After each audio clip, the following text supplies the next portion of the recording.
अभी लाडली बहन योजना का जो रकम आई है, उसमें ऐसा हुआ कि बहुत सारी खवातीन को वो रकम नहीं मिल पाई। तो उसमें लोगों को आशंका है कि कहीं उनका बेनिफिट बंद तो नहीं हो गया, या ये जानना चाह रहे हैं कि उनका बेनिफिट इस बार क्यों नहीं मिला। देखिए, गवर्नमेंट ऑफ महाराष्ट्र की तरफ से जो नवंबर के महीने का जो पैसा था लाड़की बहन योजना का, दिसंबर में जो सभी के अकाउंट में दिया गया है और मोस्टली सभी बैंक अकाउंट में क्रेडिट कर दिए गए। अब इसमें प्रॉब्लम ऐसे आने लगे, कुछ लोगों को अकाउंट में अभी तक पैसा मिला नहीं है, तो पब्लिक की ये कंप्लेन है कि हमारा केवाईसी गलत तो नहीं हो गए। तो सबसे पहले मैं आप लोगों को ये बात बताना चाहूंगा कि केवाईसी का जो मामला था, केवाईसी की डेट थी, उसका एक्सटेंशन डेट जो था 31 दिसंबर तक। 31 दिसंबर तक के आप लोगों को केवाईसी कंप्लीट करना था। तो इसमें केवाईसी का कोई रोल नहीं है, क्योंकि ये आपका नवंबर का पैसा है। जो नवंबर का पैसा आपको गवर्नमेंट को देना था लाड़की बहन योजना का बेनिफिट, ये नवंबर का था, इसमें केवाईसी एप्लीकेबल नहीं होती है। बहरहाल इसमें एक चीज ये भी आप देख सकते हैं कि बहुत सारे लोगों ने जो अक्टूबर महीने में या नवंबर के फर्स्ट या सेकंड वीक में अगर केवाईसी किया हुआ है, तो उसमें उन्हीं लोगों का बंद हुआ है जिन लोगों का पहले फेज में केवाईसी हुआ। तो इसका मतलब ये अंदाजा लगाया जा सकता है कि गवर्नमेंट ने अक्टूबर महीने का जो था उसका केवाईसी को फिल्टर लगा दिया और गवर्नमेंट ने उनको अपात्र डिक्लेयर कर दिया। तो मे भी 13 और 14 जनवरी को जो भी आने वाला पैसा है, इसमें अगर उनको इस वक्त भी पैसा अगर नहीं आता है,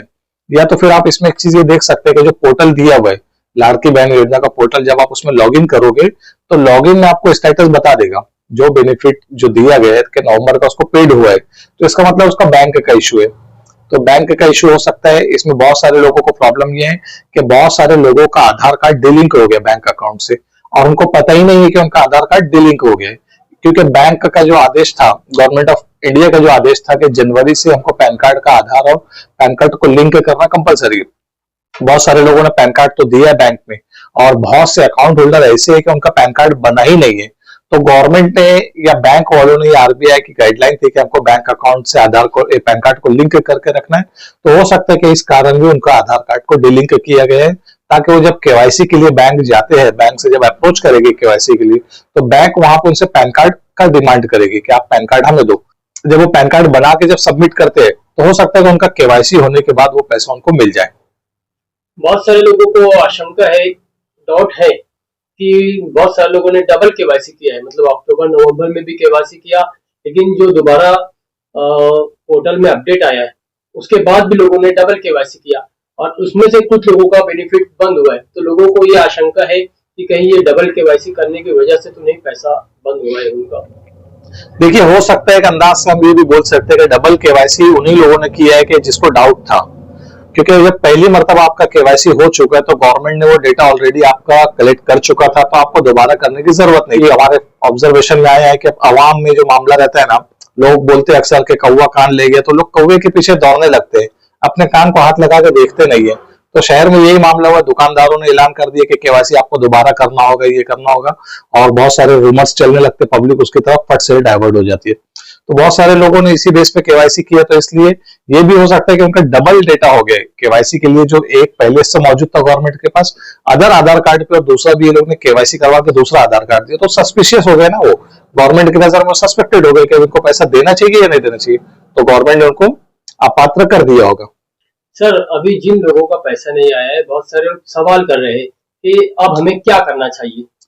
देखिए, सबसे पहले तो आपने जहां से भी फॉर्म भरा है, जिस ऑनलाइन सेंटर से भी आपने फॉर्म एप्लीकेशन भरा है या आपने खुद भी किए, तो आप उसका लॉगिन आईडी, जो मोबाइल से फॉर्म भरा गया था, नारी शक्ति दूध ऐप से जो फॉर्म भरा गया था, इसका कोई ट्रांजेक्शन आईडी या उसका कोई रिकॉर्ड नहीं मिलेगा आपको, तो इसलिए आप उसको ट्रेस नहीं कर सकते। बट आपने जो उसका वेब पोर्टल जब बना था लाड़की बहन योजना का वेब पोर्टल, अगर वेब पोर्टल पे जाके आप लॉगिन करने के बाद अगर आप देखते हो, तो उसमें ये चीज क्लियर बताई गई है, लॉगिन करने के बाद जब आप देखोगे तो वहां पे अमाउंट भी बताते हैं, कौन से खाते में, कौन से बैंक अकाउंट में कितनी तारीख को कितना पैसा गया। तो आप लोग अपने अपने जहां से आपने फॉर्म फिल किया है, आप लोग शॉप ओनर के पास जाइए और उससे बात करिए, उसमें लॉगिन करके आपका अकाउंट डिटेल या आपका ट्रांजेक्शन आईडी चेक करिए। अगर उसमें नवंबर का आपको क्रेडिट बता रहे बट आपके बैंक अकाउंट में पैसा नहीं आए, तो आप लोग टेंशन मत लीजिए, सिर्फ आपका बैंक अकाउंट का केवाईसी करवाइए, आपको पैसा मिल जाएगा। आप अपात्र नहीं हो गवर्नमेंट में। अच्छा, ये भी चर्चा चल रही है कि लाड़की बहन योजना का फिर से फॉर्म भरा जाएगा। लाड़की बहन योजना का फॉर्म तो डेफिनेटली भरने का काम गवर्नमेंट ने घोषणा की थी कि हम वो लाड़की बहन योजना का जो 21 साल के हो गए हम उनको लेंगे। अभी बहुत सारे, क्योंकि अगर आप इसमें देखेंगे कि गवर्नमेंट 2024 के बाद से पोर्टल जब से बंद हुआ न्यू रजिस्ट्रेशन का, तो गवर्नमेंट ने उसको दोबारा से शुरू नहीं किया। तो जब पूरा केवाईसी का फिल्टर लग जाता है, केवाईसी कंप्लीट हो जाती है, तो इसमें गवर्नमेंट को पता चल जाएगा अपात्र कितने पात्र कितने। उसके बाद दोबारा गवर्नमेंट का इरादा अगर होता है शुरू करने के लिए, तो डेफिनेटली गवर्नमेंट शुरू करेगी। जो 21 साल क्रॉस किए तो उनको उस काबिल समझा जाएगा और उनका एप्लीकेशन लिया जाएगा। बट मुझे जो अंदाजा लग रहा है कि जो लोग एक मरतबा अप्लाई कर चुके हैं, किसी कारण रिजेक्ट हो गए, तो उनको शायद मौका ना मिले अब दोबारा अप्लाई करने का। जिनका अभी तक फॉर्म नहीं भरा गया है उनको डेफिनेटली मौका मिलेगा। आप लोग सब्र करिए, आपको मिलेगा, आप एंट्री करवा सकते हैं दोबारा क्या ऐसा भी कुछ हो सकता है कि कुछ लोगों ने एज कम होने की बिना पर फॉर्म भरा, लेकिन आज उनकी एज कंप्लीट हो चुकी है 21 ईयर, तो क्या उनको मौका मिलेगा फॉर्म को दोबारा भरने का, या उनको एडिट का कुछ ऑप्शन है? तो देखिए, जिन लोगों ने अगर गलत काम किया है, तो मैं बताया ना आपको कि जिसका ऑलरेडी फॉर्म भरा जा चुका है पोर्टल पे, एक मरतबा जो आधार एंट्री किया जा चुका है, तो वो आधार को दोबारा एक्सेप्ट नहीं करेगा पोर्टल। क्योंकि आप देखिए, केवाईसी का जिस वक्त आपने केवाईसी के लिए आपने देखा होगा, जब आप केवाईसी कर रहे थे कोई दुकानदार के, या आपने भी ऑब्जर्व किया होगा कि केवाईसी करने के बाद जब एक मरतबा आधार नंबर डाल दो तो वो ऑलरेडी सबमिटेड बताता है। या जिन लोगों को गवर्नमेंट पोर्टल से अपात्र डिक्लेयर कर दिए गए पहले से, केवाईसी से पहले से, बहुत सारे लोगों को योजना से बाहर किया गया, जिसका रिकॉर्ड आईटी डिपार्टमेंट से लिया गया था। इनकम टैक्स जो रिटर्न फाइल करते हैं उनके डिपार्टमेंट से लेने के बाद, या किसी के 2.5 लाख के ऊपर की इनकम है अकाउंट के थ्रू, तो ऐसे लोगों को गवर्नमेंट ने अपात्र किया था, तो उनका पहले ही लाभ जून जुलाई में बंद किया जा चुका है। तो वो लोगों का आधार जब अपने केवाईसी के टाइम में डाला तो उनको डायरेक्ट बता दे कि ये आधार योजना में मौजूद नहीं है, क्लियर कट मैसेज लिखा हुआ था। तो इससे ये अंदाजा आप लगा सकते हैं कि आपका जब आधार नंबर डाल के नॉमिनेशन, ये आपका इनरोलमेंट हो रहा है, तो आपको फिर मौका नहीं दिया जाएगा, क्योंकि आपने गलत तरीके से लाभ ले चुका है और अब आपका केवाईसी के बाद वो लाभ बंद किया जा चुका है, तो आपको दोबारा मौका नहीं मिलेगा। कुछ लोगों का ऐसा भी प्रॉब्लम है कि उन्होंने जब फॉर्म भरवाया था तो पोर्टल में उनका अप्रूव बताता है,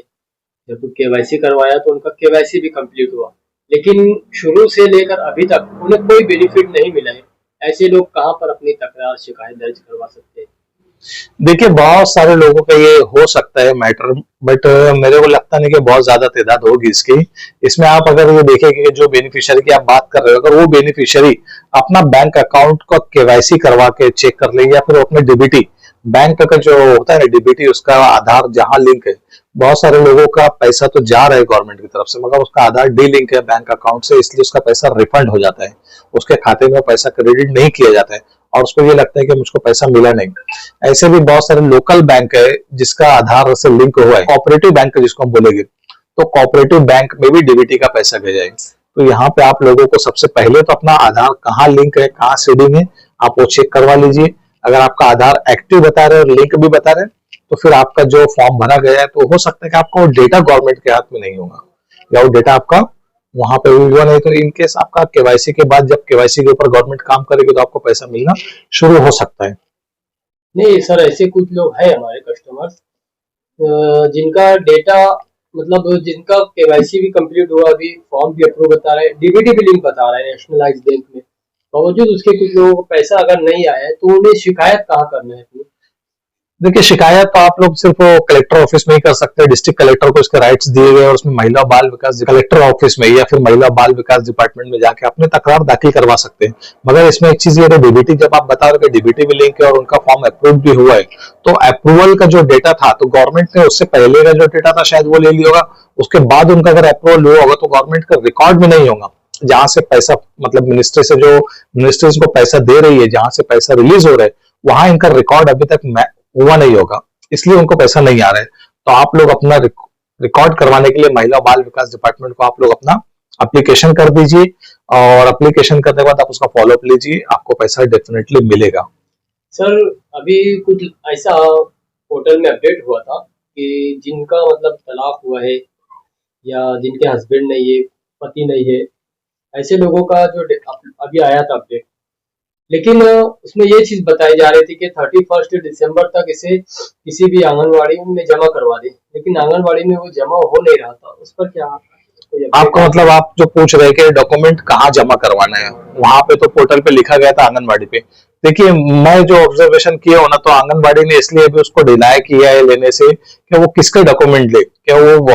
वाकई एलिजिबल है उस चीज की, तो मे भी आंगनबाड़ी डिपार्टमेंट का जो आईसीडीएस डिपार्टमेंट होता है, महिला और बाल विकास डिपार्टमेंट के अंडर में चलता है ये, तो आईसीडीएस डिपार्टमेंट के तरफ से एक सूची तैयार की जाएगी केवाईसी का डेटा जब पूरा मर्ज हो जाएगा। पूरा मर्ज होने के बाद एक फिल्टर लगा के ऐसे विधवा कितने, तलाकशुदा कितने, जो लोगों ने फॉर्म भरा है केवाईसी किए, उनकी एक सूची तैयार की जाएगी area wise, ward wise, area wise, और वो हर डिस्ट्रिक्ट को वो सूची दी जाएगी और डिस्ट्रिक्ट वाले अपने ब्लॉक लेवल पर उसको डिस्ट्रीब्यूट करेगी और ब्लॉक लेवल वाले अपने आंगनबाड़ी वर्कर को देंगे वो लिस्ट। तो वो आंगनबाड़ी वर्कर उस वक्त फोन लगा के डॉक्यूमेंट मांगेंगे। अच्छा, अभी भी कुछ महिलाएं लाभार्थी जो वाकई में मुस्तहिक है, केवाईसी नहीं करवा पाए अभी तक, तो क्या उनके लिए केवाईसी का पोर्टल दोबारा शुरू हो सकता है क्या? नहीं, केवाईसी का तो अब बहुत मुश्किल है क्योंकि गवर्नमेंट ने पहले इतना टाइमलाइन बढ़ा दिया था, नवंबर से केवाईसी शुरू हुआ, उसके बाद आपको दिसंबर तक के गवर्नमेंट ने 15 दिन का बोला था कि हम 15 दिन एक्सटेंशन देंगे, गवर्नमेंट ने पूरा 30 दिन का एक्सटेंशन दे दिया था आपको। तो मुश्किल है कि अब दोबारा केवाईसी शुरू होगा।